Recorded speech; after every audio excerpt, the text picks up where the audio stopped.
नागोठाणे येथील भव्य सभा म्हणजे विजयाची नांदी. मंत्री भरत गोगावले. नागोठाणे येथे रायगड जिल्हा परिषद नागोठाणे गट उमेदवार सुमित काते आणि पंचायत समितीचे उमेदवार अंजली दुर्गावले आणि अरुणा हंबीर यांच्या प्रचारासाठी आयोजित भव्य सभा नागोठाणे येथे आयोजित करण्यात आली होती. यावेळेस आगामी निवडणुकीतील ही विजयाची नांदी असल्याचा ठाम विश्वास मंत्री भरत गोगावले यांनी व्यक्त केला. या सभेत प्रचंड जनसमर्थन दिसून आल्याने आमचे सर्व उमेदवार निश्चितपणे विजयी होतील असा दावा त्यांनी व्यक्त केला.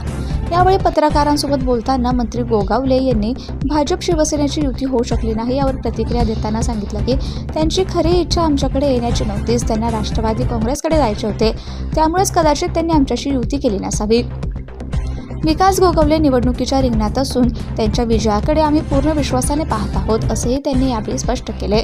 आपल्याला धनशक्तीच्या विरोधात जनशक्तीचे उमेदवार आपण मंडळी सगळ्यांनी दिलेल्या लक्षात ठेवा.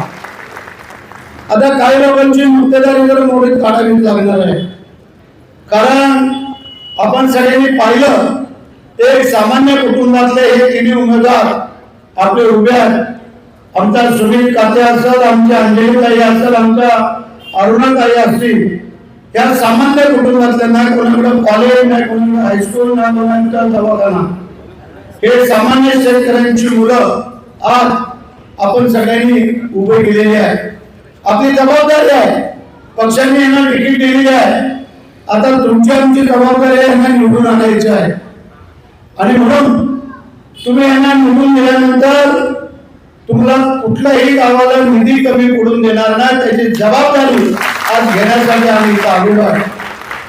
आम्ही मंत्री म्हणून काम करतोय, आज महाराष्ट्राचा मंत्री आहे, पण पहिला मी रायगडचा सुपुत्र आहे आणि रायगडसाठी झुकतं देण्याचं काम आतापर्यंत केलेलं आहे.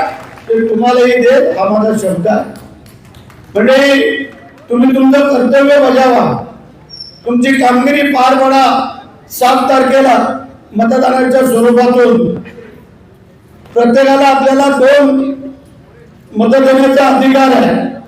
त्यामुळे आपल्याला एक धनुष्यबाणाच्या समोर सुमित काते आणि नंतर अंजली हिराजी दुर्गावले यांना मशा आणि अरुणा जानू हंबीर यांना मशा, अशा या 2